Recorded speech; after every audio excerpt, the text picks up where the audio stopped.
안녕하세요. 오늘도 사연 살롱을 찾아주셔서 감사합니다. 환갑을 앞둔 여성이에요. 신은 인간이 감당할 수 있는 시련만 주신다고 했던가요? 한때는 제게 닥친 불행이 너무도 가혹해서 신이 나를 버린 게 아닐까 생각했던 적이 있어요. 사는 게 지옥이란 말이 실감날 정도로 제 인생은 온통 상처투성이었거든요. 하지만 죽을 힘을 다해 그 시간들을 버티고 나니 이렇게 생각하지도 못했던 행복을 누리게 됐네요. 그래서 인생은 한 번쯤 살아볼 만한 가치가 있는 건지도 모르겠어요. 그럼 지금부터 눈물겨운 저의 인생 사연을 얘기해 볼게요. 저희 아버지는 육군 장교였어요. 그래서 어릴 적 저희 남배는 군대식 교육을 받으며 자라야 했어요. 오와 열을 맞추고 연대의식을 통해 공동체 정신을 익히면서 말이죠. 무뚝뚝하고 근엄하신 아버지 밑에서 혹독한 교육을 받고 자라서 그런가 우리 남매는 종종 우애를 뛰어넘는 전후에도 느꼈던 것 같아요. 우리 집이었기에 가능한 일이었죠. 하지만 남매 사이가 너무 좋아서 하늘이 샘을 낸 탓일까요? 남동생이 15살 여름 물놀이를 다녀와서는 시름시름 앓더니 날도 밝기 전에 세상을 떠났지 뭐예요. 갑작스런 아들의 죽음에 어머니는 정신줄을 놓으셨고 그렇게 단단해 보이던 아버지도 술 없이는 하루도 버틸 수 없는 지경에 이르고 말았어요. 그러다 늦은 밤 소주를 사러 나갔다가 뺑소니 차량에 치여 세상을 떠나시고 말았어요. 단란했던 우리 집은 그렇게 하루아침에 풍비박산이 나고 말았죠. 누구보다 동생을 아꼈던 저였지만 언제까지고 슬픔에 빠져있을 수만은 없었어요. 저라도 부모님을 대신해 살림을 꾸려나가야 했으니까요. 그래서 고등학교도 그만두고 엄마 친구분 소개로 영등포 지하상가에 있는 양복점에 취직을 하게 되었어요. 양복점 사장님은 저와는 15살 차이가 나는 33 노총각이었는데 제 처지를 딱하게 생각한 엄마 친구가 제게 바람막이가 되어줄 남자로 사장님을 붙여준 거였죠. 나이 차이는 나도 사람이 진국이야. 게다가 어려서부터 도련님 소리를 듣고 자랐을 정도로 있는 집 자식이고 흠이라면 후처 자식이라는 건데 그게 뭐가 중요하니? 너 위해주고 네 엄마한테 헌신적이면 그걸로 된 거지. 안 그러니? 명자야, 딴 거 생각할 거 없다. 사는 거 별거 아니야. 당장은 죽을 것 같아도 고비만 넘기면 그땐 옛 얘기하고 살게 될 거다. 그러니까 이를 악물고 버텨. 그러면 좋은 날이 꼭 온다. 아주어머니의 그 말이 제게는 주문처럼 들렸어요. 참으면 언젠가는 좋은 날이 올 거라는 그 말이요. 그래서 한번 믿어보기로 했죠. 좋은 날이 올 때까지 참아보기로요. 사장님은 꽤 내성적인 사람이었어요. 본처 자식들 틈에서 하도 눈치를 보고 자라서 그런가 자기 주장보다는 상대 눈치를 살피고 맞추는 타입이었죠. 심약하고 의존적이긴 해도 심성이 곱고 힘든 사람을 그냥 못 지나치는 사람이었고요. 제게도 그랬어요. 미스 정, 오늘은 손님도 끊긴 것 같은데 일찍 문 닫고 들어가자. 아, 아까 트럭에서 과일 좀 샀는데 생각해보니까 집에 과일이 있더라고. 그냥 미스 정이 가져가서 먹어. 사장님은 도망치듯 가게를 나갔어요. 사장님이 말한 누런 봉투 안에는 씨알이 굵은 제수형 과일이 잔뜩 들어있더군요. 그날이 제 남동생 기일인 걸 아는 사장님이 일부러 준비해 주신 거였죠. 거기다 일찍 퇴근까지 시켜주려고 어색한 연기로 먼저 가버린 거고요. 부끄러움이 많아서 대놓고 챙기진 못해도 행동마다 상대를 배려하는 마음이 가득한 사람이었어요. 그래서 시간이 흐를수록 저도 모르게 사장님한테 마음이 끌렸던 것 같아요. 하지만 가게에서 일한 지 3년이 넘도록 사장님은 주위에서 맴돌기만 할 뿐 고백조차 하지 않더라고요. 여자로서 자존심 상하게 말이죠. 그러던 어느 날이었어요.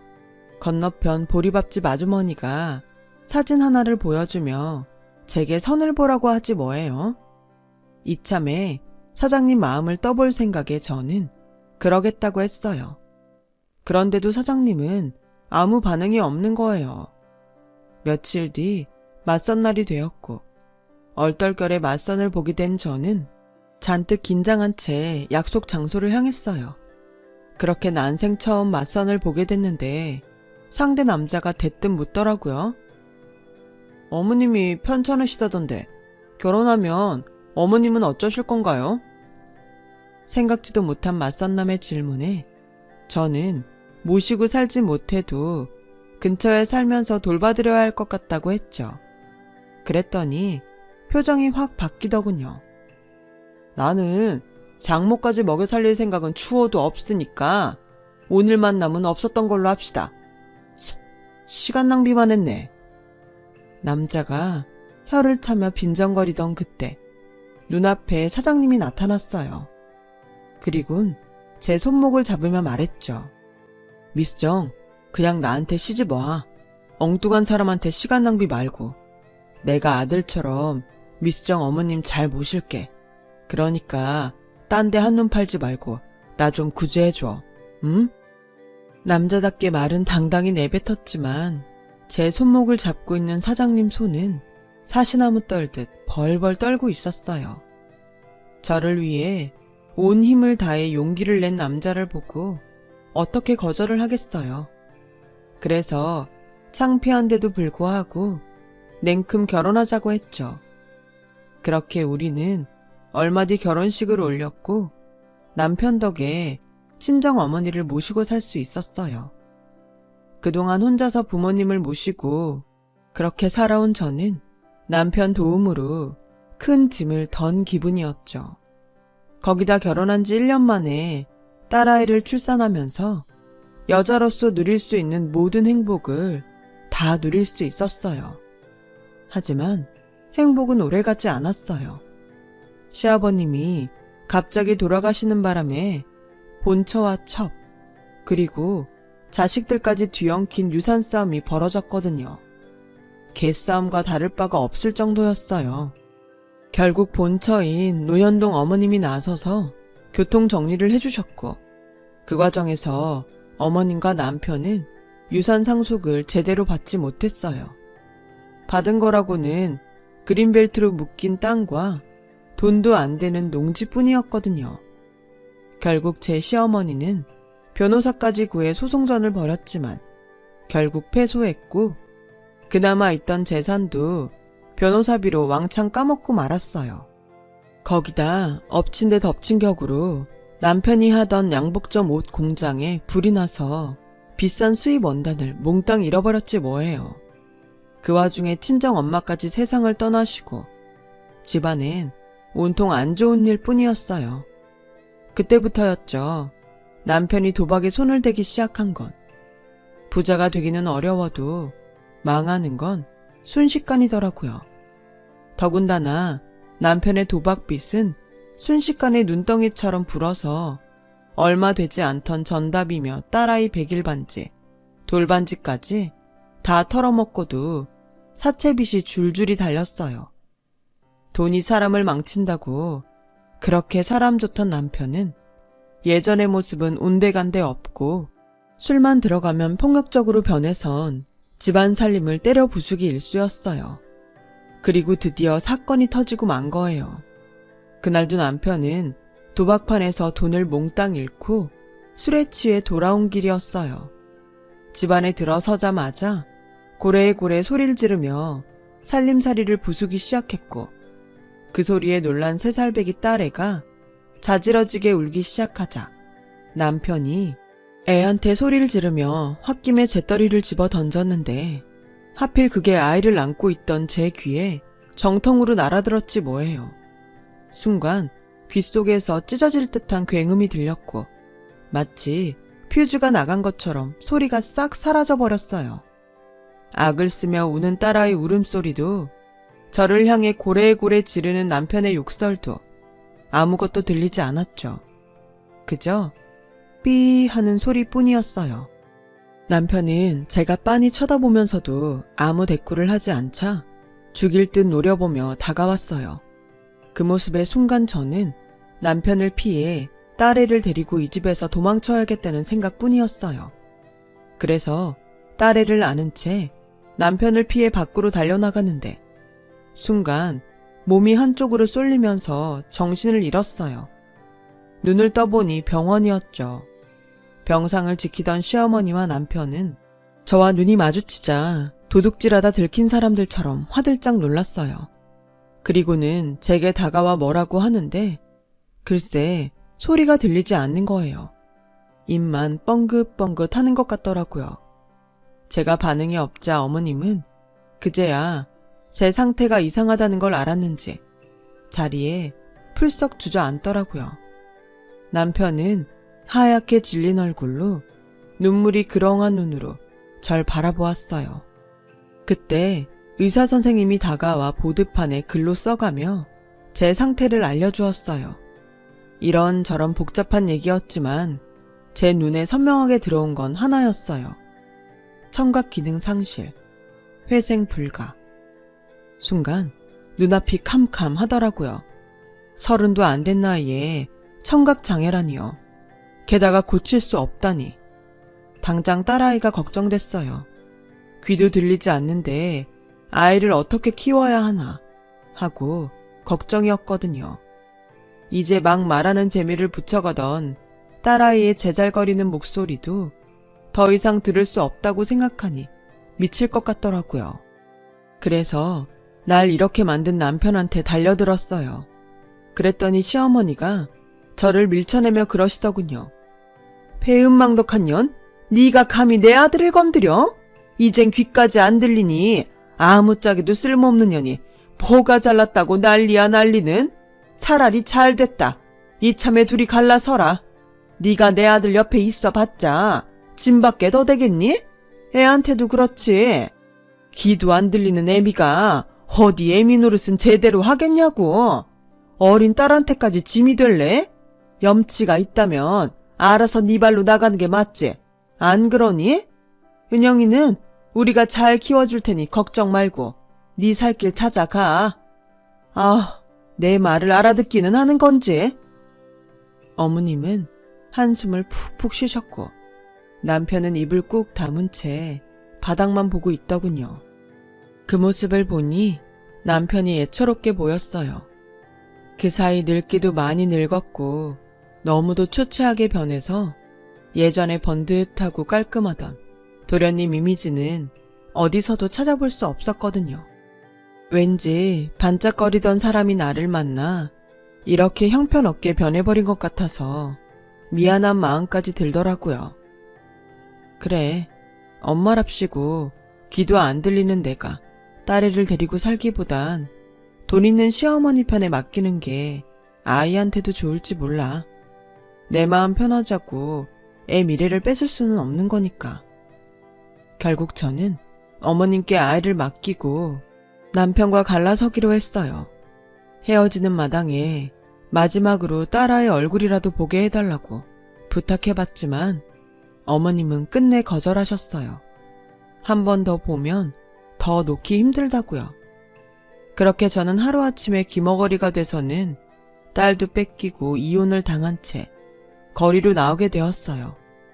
부모님 모두 돌아가신 마당에 저를 받아줄 곳은 세상 어디에도 없었죠. 시어머님이 위자료라고 주신 얼마간의 돈으로 여인 속에 들어간 저는 현실을 잊고 싶어서 미친 듯이 술을 마셨어요. 이대로 정신을 잃고 콱 죽어버렸으면 좋겠다고 생각하면서요. 하지만 아무리 술을 마셔도 정신만 또렷해질 뿐 달라지는 건 없더라고요. 그렇게 일주일 정도 술에 취해 있다가 깨어났는데 아무래도 딸아이를 데려와야겠다는 생각이 들더라고요. 못 먹고 살아도 구박 안 받고 엄마 손에 크는 게 나을 것 같았거든요. 그래서 남편 집으로 찾아갔는데 글쎄 이미 이사를 가고 없지 뭐예요. 그건 시어머니도 마찬가지였어요. 시어머니의 꼬임에 빠져 내 자식을 버리고 나오다니 내가 미친년이었죠. 그래도 혹시 몰라서 시댁 근처 식당에 일자리를 잡곤 시어머니나 남편이 오지 않을까 기다렸어요. 하지만 1년이 지나고 2년이 지나도 그들은 돌아오지 않았죠. 식당에서 숙식하면서 월급을 꼬박꼬박 모은 덕에 3년쯤 지나고는 제 힘으로 떡볶이 포장마차를 차릴 수 있었어요. 국민학교 앞에 자리를 잡고 본격적으로 장사를 하게 되었죠. 아침나절에 그날 장사할 재료를 손질해 두었다 아이들 방과 시간이 되면 본격적으로 장사를 시작했어요. 포장마차도 목이 좋아야 장사도 잘 되는 법이라서 좋은 자리를 선점하려면 남들보다 일찍 나와야 했어요. 그래서 채소나 그 밖의 재료가 떨어지면 꼼짝없이 발이 묶여서 난감하곤 했는데 식당 일 할 때부터 알고 지내던 채소 트럭 사장님이 직접 배달을 와주어서 한시름 놓을 수 있었어요. 그날도 대파가 떨어져서 채소 트럭을 찾아갔는데 글쎄 보조석에 웬 사내아이가 잠들어 있는 거예요. 한 7살쯤 됐을 법한 아이였어요. 새우처럼 쭈그려서 잠든 모습을 보니 어쩜 그리 마음이 짠하던지 마치 제 딸아이를 보는 것 같았어요. 내 딸도 지금쯤이면 유치원에 갈 나이가 됐겠다 싶더라고요. 그래서 또래인 사내 아이한테 정을 주게 되었던 것 같아요. 이혼 후 혼자 아들을 키우던 채소트럭 사장님은 종종 제 포장마차 옆에 트럭을 세워두고는 은행 일이나 관공서 일을 처리하러 가곤 했어요. 그럴 때마다 저는 트럭에 혼자 남아있는 아이를 불러다가 떡볶이도 먹이고 간식도 챙겨주곤 했고요. 어린애가 엄마 정이 그리웠는지 저를 곧잘 따르더라고요. 그렇다 보니 아이로 인해 저와 채소트럭 사장님은 가까워지게 됐어요. 쉬는 날엔 저희 집에 와서 남자 손이 필요한 곳들을 손봐주시기도 하고 저는 두 사람이 먹을 밑반찬을 만들어주곤 했죠. 그리고는 얼마 뒤부터 살림을 합쳐서 살게 되었어요. 둘 다 한 번 실패한 경험이 있어서 그런가 결혼식은 따로 하지 않았고 아이가 혼란스럽지 않게 엄마라는 호칭도 강요하지 않았어요. 그렇게 우리는 가족이 되어갔어요. 귀도 들리지 않는 저를 위해 자신이 엄마의 귀가 되어주겠다는 고마운 아들 덕분에 저는 오랜만에 사는 재미를 느낄 수 있었어요. 아들은 수업 시간이 끝나면 어김없이 떡볶이 포장마차로 와 귀가 안 들리는 저를 대신해 주문을 받아주곤 했어요. 시키지 않아도 지가 알아서 척척 해주는데 그렇게 예쁠 수가 없었죠. 게다가 공부도 곧 잘해서 따로 학원을 보내지 않았는데도 수학 경시대회에서 상도 타오고 성적도 늘 올수였어요. 웃고 살 일이 없을 줄 알았던 내 인생이 아들 덕분에 풍요로워질 줄 누가 알았겠어요. 내가 이 아이를 통해 기쁨을 느끼는 것처럼 누군가도 내 딸을 통해 삶의 기쁨을 누릴 수 있기를 바랄 뿐이었죠. 그렇게 될 수만 있다면 제 인생이 헛되진 않을 것 같았어요. 아들이 중학교에 들어갈 무렵 저는 떡볶이 포장마차를 그만두고 교회에 고깃집을 차렸어요. 남편이 카운터를 맡고 제가 직접 찬물을 맡아 반찬을 만들었어요. 육부장과 냉면장까지 따로 둬서 고기와 냉면의 품질을 높이는 데 신경을 썼더니 손님들이 먼저 알아봐 주더라고요. 덕분에 매출이 꾸준히 올라서 2년도 안 돼 분점을 2개나 더 내게 되었어요. 하지만 돈 버는 재미에 빠지기가 무섭게 생각지도 못한 일이 벌어졌지 뭐예요. 네? 경원이 친모가 찾아왔다고요? 아들의 친모가 찾아온 거였어요. 미국에 살고 있다는 그녀는 아들을 미국으로 데리고 가겠다더군요. 남편은 길길이 날뛰며 말도 안 되는 소리 하지 말라며 전 부인을 가게에서 쫓아냈어요. 하지만 그런다고 이 일이 없던 일로 끝나는 게 아니었기에 저는 내심 초조한 상태였죠. 그런데 아들 녀석이 그런 제게 와서 이러는 거예요. 엄마, 제가 떠난다고 엄마랑 내가 모자 사이가 아닌 건 아니잖아요. 그래서 말인데요. 저 미국에 갈게요. 남들은 돈 주고도 유학을 가는데 돈 한 푼 안 들이고 갈 수 있는 기회를 왜 놓쳐요? 4, 5년 정도 유학 보낸 셈 치시고 마음 놓고 편히 보내주세요. 스펙 제대로 쌓고 와서 제가 엄마 잘 모실게요. 아들의 그 말에 안심이 됐어요. 그래, 뺏기는 것도 아니고 내 새끼 공부하러 간다 생각하면 되는 걸 뭐하러 속을 끓여. 그래서 남편한테 좋게 보내주자고 했어요. 처음엔 강하게 반대하던 남편도 아들의 마음을 전해 듣고는 더는 반대를 안 하더라고요. 그렇게 아들을 친모와 함께 미국으로 보낸 저는 한동안 상실감에 가슴이 텅 빈 것 같았어요. 지난 10년 가까이 내 인생을 지탱해준 버팀목이 사라졌으니 왜 안 그렇겠어요? 사람 마음이 참 간사하다고 아들이 친모 곁으로 가자 문득 제 딸이 생각나더라고요. 살아있으면 어떻게든 만날 수 있을 거라고 믿고는 있지만 그렇다고 손 놓고 있을 수만은 없어서 경찰에 DNA 등록을 해두고 왔어요. 언제라도 내 딸이 나를 찾는다면 만날 수 있도록 말이죠. 아들이 미국으로 간 후 저만큼이나 남편도 마음을 잡지 못했어요. 그래서는 하지 말아야 할 걸 하게 되고 만 거예요. 바로 도박이었죠. 남편은 카운터를 보면서 나 몰래 돈을 빼돌리고 있었더라고요. 그 돈으로 도박판을 드나들었던 거죠. 첫 번째 남편이 도박에 미쳐서 어떻게 변했는지 잘 아는 저로서는 도저히 그냥 넘길 수 없었어요. 그래서 남편에게 이혼을 요구했더니 재산의 절반을 요구하더라고요. 그 전엔 어림도 없다면서요. 그런데 그날 이후 가게 직원들과 남편이 저 몰래 작당을 벌이는 것 같았어요. 소리가 들리지 않으니 정확히 알 수는 없지만 사람에겐 직감이라는 게 있으니까요. 지금껏 고생을 하며 내 손으로 이룬 식당이었지만 하루아침에 이방인이 된 것처럼 모두가 나를 따돌리는 분위기였어요. 가게 안에 내 편은 아무도 없었죠. 그런데 그 무렵 경찰에서 전화가 온 거예요. 저 같은 청각장애인들은 영상 전화기를 사용하는데 화면 속 경찰이 제 딸을 찾은 것 같다고 말하더라고요. 2, 3일 내로 DNA 검사 결과가 나올 테니까 기다리고 있으라고요. 경찰에 전화를 끊고 근 이틀 동안 저는 잠도 한숨 이룰 수 없었어요. 꿈에 그리던 내 딸을 만날지도 모른다는 기대감과 딸이 나를 원망하지는 않을까 하는 노파심이 앞섰기 때문이었죠. 그렇게 숨죽이고 기다린 3일이 지나고 경찰서에서 전화가 왔어요. 허명희씨, 방금 DNA 검사 결과가 나왔습니다. 따님 맞답니다.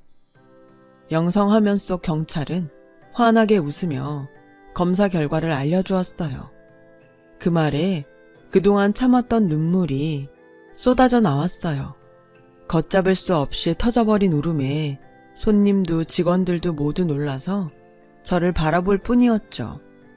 경찰은 경찰서로 와달라고 했어요. 제 딸도 곧 도착할 거라고요. 그래서 장사고 뭐고 다 팽개치고 경찰서로 달려나갔어요. 도착해보니 만삭의 새댁이 복도에서 초조한 표정으로 서 있더라고요. 한눈에 제 딸 은영이라는 걸 알 수 있었어요. 언뜻 저와 애 아빠의 얼굴을 볼 수 있었거든요. 딸애도 저를 발견하고는 알아보는 듯 했어요.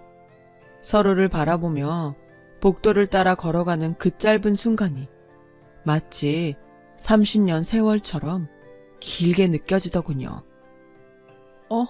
엄마? 엄마 맞죠? 그쵸?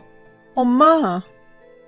딸애는 무거운 배를 움켜쥐고는 제게 다가와 와락 안겼어요. 안아보니 확실히 알겠더라고요. 내 딸 은영이라는 걸요. 우리 모녀는 떨어져 지낸 시간이 길었던 만큼 한참을 부둥켜 안고 서럽게 울었어요. 그러는 사이 딸아이는 저를 향해 많은 말들을 쏟아냈지만 안타깝게도 저는 그 말을 알아들을 수 없었어요. 입모양을 봐야 읽어낼 수 있으니까요. 그래서 더 가슴이 무너지더라고요. 딸애는 경찰한테 내가 청각장애인이란 얘기를 들었는지 제 얼굴을 보며 천천히 말을 이어나갔어요. 엄마, 보고 싶었어요. 난 한순간도 엄마를 잊은 적 없어요. 엄마를 미워한 적도 없어요. 그러니까 미안해하지 마세요. 혹여 제가 못 읽어낼까봐 바르르 떨리는 입술에 힘을 주고 말하는 딸애를 보니 고맙고 가슴이 미어지더군요. 저는 그런 딸에게 엄마가 지켜주지 못해서 미안하다고 울먹였어요. 그러자 딸애가 주저앉아 울더군요. 엄마, 미안해. 나 때문에 엄마 귀 그렇게 된 거잖아. 아빠한테 들었어. 내가 재떨이에 맞을 뻔한 걸 엄마가 날 감싸 안느라 대신 맞은 거라고. 미안해, 엄마. 나만 아니었으면 수십 년을 이렇게 살지 않아도 됐을 텐데. 딸아이는 복받치는 감정을 주체하지 못하고 서럽게 울어댔어요. 그러다가 호흡이 빨라지기 시작했고 양수가 터져 다리 사이로 흘렀어요. 그리곤 까무라치듯 기절해버렸어요. 그 모습에 정신이 번쩍 들더군요.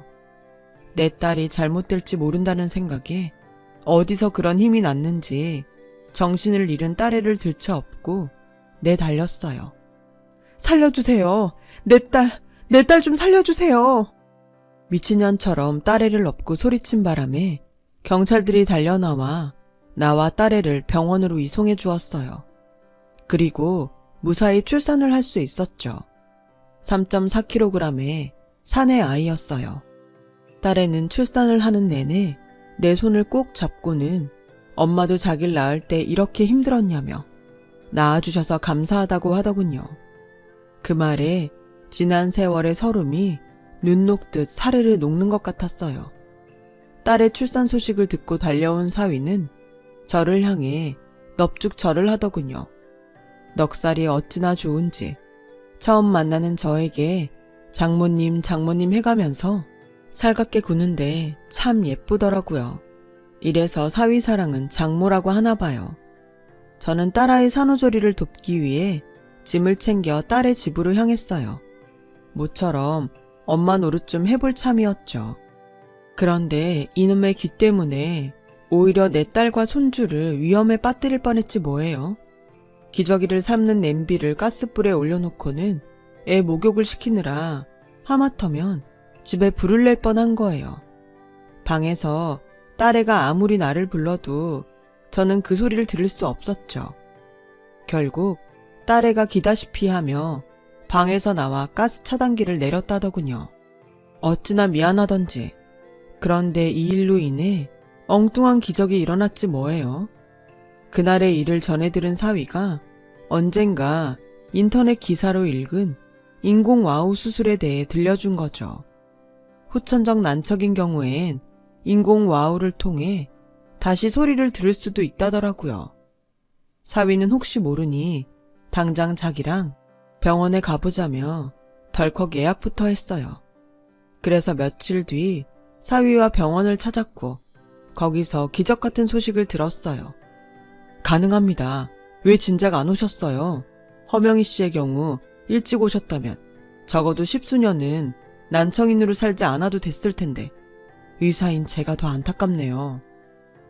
의사 선생님은 안타까워하면서 대신 자신이 책임지고 수술을 잘 해내겠다고 하셨어요. 그렇게 저는 번갯불에 콩 볶듯 바로 수술을 하게 되었어요. 물론 이전에 들었던 소리와 조금 달라서 이질적이긴 했지만 금세 적응이 됐어요. 잃었던 딸도 찾고 청각도 찾았으니 더 바랄 게 없을 정도였죠. 그런데 그 무렵 미국에 가 있던 아들한테 연락이 온 거예요. 아들은 영상 전화에 대고 제가 잘 알아듣도록 또박또박 말을 이어갔어요. 결혼할 사람이 생겼다며 상견례를 하자더라고요. 저는 일단 제 귀 상태를 알려야 할 것 같아서 알았다고 하곤 말을 이어가려는데 그때 아들이 화면 밖에 친모와 대화하는 소리가 들린 거예요. 어머? 지금 통화 중이야? 내 목소리 들어가서 어떡해? 상관없어. 이 여자 귀 안 들리잖아.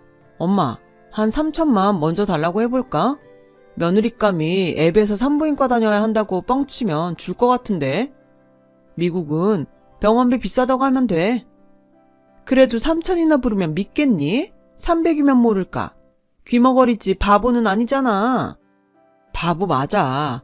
아빠랑 나랑 지금까지 자기를 이용해 먹는데도 15년을 속고 사는 것 좀 봐. 그게 바보 아니면 뭐겠어? 이참에 유산도 미리 땡겨달라 해볼까? 멍청해서 아마 줄걸? 세상에, 내가 그동안 인간이 아니라 괴물을 키웠네요. 어떻게 이런 개놈일 수가 있는 건지. 화면 밖에서 친모와 실컷 제 흉을 보던 아들이 다시 화면 안으로 돌아왔어요. 그리고는 아무 일 없다는 듯 다정히 엄마 하고 부르더니 아까 지엄마랑 실컷 짰던 잊지도 않는 며느리 얘기를 꺼내더군요. 그리고는 병원비 쪼로 3천만 원을 빌려달라고 했어요. 그래서 저는 한술 더 떠서 그랬죠. 이참에 며느리감 데리고 한국에 잠깐 들어오라고요. 사람이 언제 어떻게 될지 모르는데 나중에 유산으로 주려던 거 미리 좀 떼어주겠다고요. 가정도 꾸려야 할 텐데 돈이 필요할 거 아니냐고 했더니 의심 하나 안 하곤 바로 오겠다고 하더라고요. 그리고 며칠 뒤 LA에 사는 아들은 마치 옆 동네에 사는 사람처럼 바로 달려왔더라고요. 그리고는 제가 듣는 줄도 모르고 가짜 며느리 역을 맡은 아가씨한테 제 흉을 봐가며 연기를 해댔어요. 그리고 드디어 아들에게 흰 서류 봉투를 건넸죠.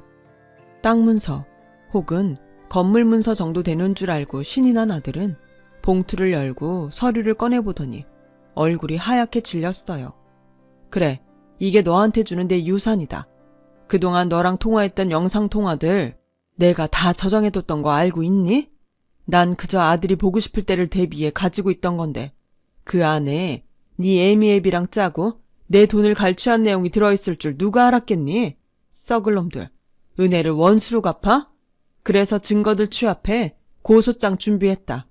죄를 지었으면 죄값을 달게 받아야지. 한때나마 네 엄마로 살았던 내가 주는 마지막 훈육이다 생각하고 달게 받아. 지금이라도 인간이 되고 싶다면 말야. 변호사 말이 니들 입으로 고스란히 죄상을 부른 덕에 재판이 쉬워질 것 같다고 하더구나. 하여간 온 가족이 멍청하긴. 참, 네 아빠와도 이혼소송 들어갔으니까 앞으로 부모지간으로 만날 일은 절대로 없을 거다. 저는 아들과 가짜 며느리를 집에서 내쫓았어요. 그리고 가게 CCTV를 돌려보며 그간 남편이 저지른 횡령과 성추행, 그 밖에 불법성이 다분한 것들을 추려 담당 변호사에게 건넸어요. 이혼 소송에 쓸 증거들로요. 그리고 지난달부터 딸아이 내외를 제가 사는 아파트로 불러들였어요. 같이 사는 건 아니고 2층 아래에 집을 마련해 주었죠. 아이도 태어났는데 좋은 환경에서 키울 수 있게 돕고 싶었거든요. 비록 오랜 시간 믿었던 남편과 아들한텐 배신을 당했지만 가슴에 묻어두었던 딸과 다시 만나 새 가정을 이루게 되었어요. 이제는 헤어지지 않고 알콩달콩 행복하게 살아보려고요. 고생 끝에 찾아온 인생의 낙이니까요. 저 이제 조금 행복해도 되는 거겠죠? 지금까지 일들 깨끗하게 잊고 제 인생 새로 시작하는 마음으로 살아보렵니다. 제 사연을 들어주셔서 감사드려요. 들어주신 모든 분들 일상에 감사함이 가득한 하루하루 되시길 바라고 건강이 최고입니다. 건강하세요. 여러분, 사연 댓글에 응원과 현명한 조언 부탁드려요. 좋아요와 구독은 저에게 큰 힘이 됩니다. 오늘도 좋은 일 가득하세요.